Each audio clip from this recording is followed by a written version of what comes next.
There is an unconfirmed report. I don't know if you are domiciled in Ibadan, in your state. There is a report that is very troubling. I think the war is already here. I keep repeating this, and I don't know if you are getting the core of all of this. An eyewitness told Sarah reporters that an attack that occurred 11 p.m. on Thursday night, which lasted for over 3 hours, were not fewer than 200 houses in the Labiron area of Ibadan, the Oyo State capital, were razed in a midnight attack on Friday. Now, this is the same pattern, the same way the right activist, secessionist leader in Oyo State, Sunday Igboho's house, was razed down.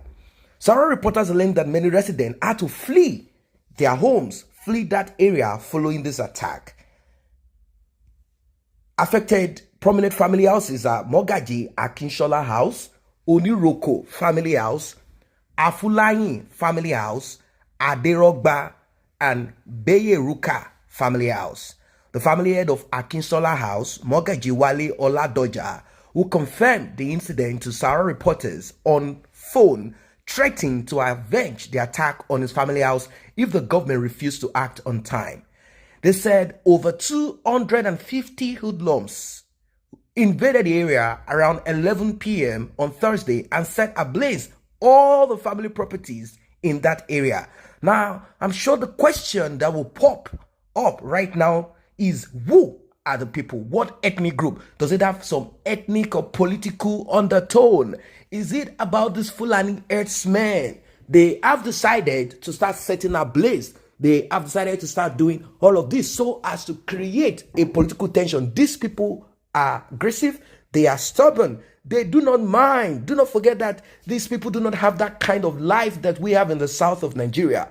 They necessarily do not have homes. They don't have that kind of family pattern that you know of in the south. You see some of them come to cities. They live in shanty homes here and there. It's like life is just nothing to them. Now, is it political? If it is not Fulani herdsmen, are there certain politicians who have decided to kind of heat up this so as to create a political tension? Well, they said that over 250 hoodlums invaded the area around 11 p.m. on Thursday and set ablaze all the family properties in that area. Those guys arrived in the area around 11 p.m., burnt 200 houses, and destroyed 29 vehicles. Oladoja said, I know it has a political undertone, but let me warn the perpetrators that I won't take it easy with them. Why my own family house? That is what he queried. Well, not his own family house, not any other person's family house should be set ablaze. Who are the people? Who are the people that are involved in this? Oyo State used to be a very peaceful one, at least aside the ethnic clash that occurred back in those years. But violence is now taking a new toll on the people. Violence is now taking a new phase. Someone said Sunday Igboho is not supported wholeheartedly, otherwise this nonsense would not happen. Imagine foreigners causing this type of confusion in Yoruba land. Political undertone, Fulani handiwork, Northern handiwork. These are the comments. Sunday Igboho and Amotekun. According to people out there, it's over to you. It's time for you to investigate this. Now, it's so sad that nobody can actually discover the identity of those people. Why? Because they are not going to come probably with their faces open like that. Probably they have something marked up. They just commit the outside and they are ready in case you come out, because they're going to do this like en masse. It's so sad. It's so terrible. Now, the comments that trail these, of course, people are kind of confused at this moment. Someone said the Western Nigerian crisis and hassles. Government, please take quick action. Civil war is knocking on our doors right now. And when I listen to people who have taken time to observe the recent happenings and events, they are already saying, let us pray that war does not happen. Let us pray that there will be peace in Oyo State. Right now, it doesn't seem like there is going to be peace anyway. Imagine 200 houses set ablaze. It is not going to be a joke. These people will be homeless. They will not sit down. Now, look at the distance. Even if we say it's the Northerners that did this, how many Southerners are in the north of Nigeria? Are they going to start setting ablaze houses in the north? No, it's not possible, because the northerners have found a way to kind of structure their own place that it is impossible for you as a foreigner to come in there to dominate them or to decide everything religious-wise, culture, everything. They make sure that they keep it closed.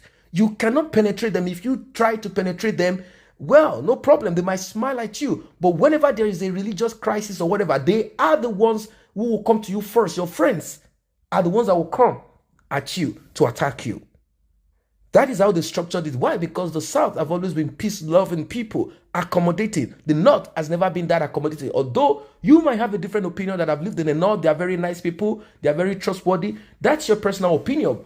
But we need to look at these in a much larger scale. We need to kind of look deeper at this. I'm not trying to paint one tribe against the other. No. But this that has happened, it is the same like how Sunday Igboho's house was set ablaze. Who did this? Who set about 200 houses, 26 vehicles ablaze? This could be repercussions. This could be retaliation from the Fulani settlement that were hell-bent on kidnapping, raping, stealing. I'm talking about the Seriki Abdul Kadir, who agreed, who said, yes, I know, I agree that my men, my boys have been involved in this raping, killing, and the man that was murdered. But what has happened? How can you just murder someone as if they are just animals or cows? And they said this man has been involved in collecting money, ransom money. He has made a lot of money from this. He has made a lot of money from banditry and a lot of this, and he is bold, without fear, sitting down.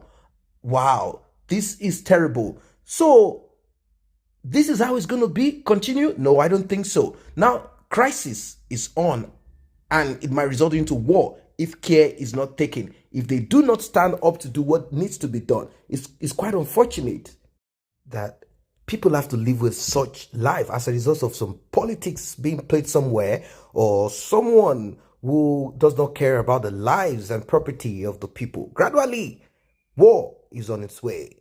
When this war will become full-blown, we don't know. But all I know is that it is right there. How can properties be set ablaze this way? How can this happen? Why will someone set 200 houses, or even one at all, ablaze? This, they said, happened in Labiron area of Ibadan, or your state capital. And they said it was raised in the midnight attack on Friday. That is Thursday stroke this morning. That is when it actually happened. Now, I think more of this will come out, and I think it's time for the governors of this state to wake up to their task. They need to rise up. We are not going to sit down and keep saying, all right, it's okay, let us all be peaceful. You cannot be peaceful when someone is bringing war down to your doorstep.